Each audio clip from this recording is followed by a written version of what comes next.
Boris Johnson offers to help Sturgeon accelerate vaccine rollout as Scotland lags behind.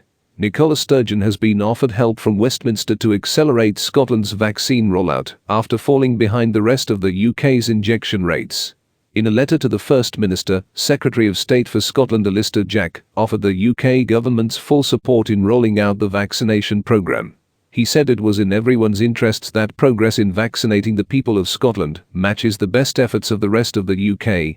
Scotland has vaccinated fewer people as a proportion of the population than any other UK nation, something the Scottish government has claimed was due to prioritising care homes. However, in England, all older residents of care homes have now been offered a jab, while some north of the border are still waiting to be vaccinated.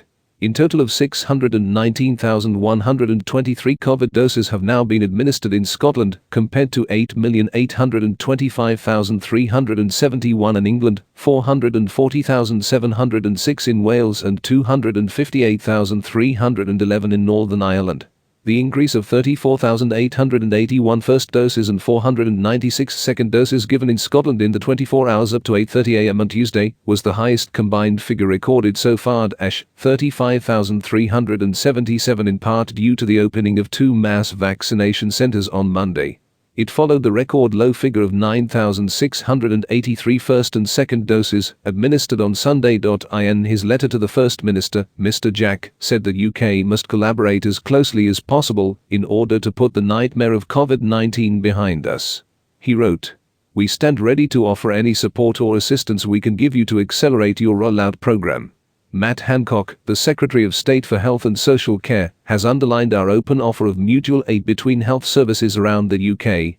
My colleague Ben Wallace, the Secretary of State of Defence, has been clear the Ministry of Defence stands ready to work with the Scottish Government on further requests for military assistance. In the course of the past year, we have learned how working together as one UK is the most effective way to fight COVID-19. Scotland's Health Secretary Jean Freeman admitted today the SNP government had been too slow in its inoculation programme so far. She said, "I do believe that we need to vaccinate faster in Scotland than we have been doing, and I think the plans that are in place from this week onwards significantly increase those numbers." Ms. Freeman added there has been quite significant variation across the country, with some areas delivering injections better than others. The Health Secretary said, "We're doing as much as we can, looking in great detail at what each board is doing and making sure that they are communicating clearly with those that they're responsible for, but that where there are things that need to be fixed, like the distribution and supply of vaccines across Scotland, that we're taking steps to improve that." The Conservative leader in Holyrood, Ruth Davidson, has called on the SNP to accept the help being offered to speed up the sluggish inoculation programme. She said, 21% of 75 to 79-year-olds have received the vaccine, which is good news for them, but still just a quarter of the proportion vaccinated south of the border. Last Friday, Jean Freeman said all over 70s would get invitation letters by the end of this week. They've been waiting, but it hasn't happened. Scottish Tory leader Douglas Ross accused the SNP of letting Scotland down. He said, "However much NICOLA Sturgeon protests, the facts tell the story. A record high for UK-wide vaccines over the weekend. A record low for the SNP on Sunday.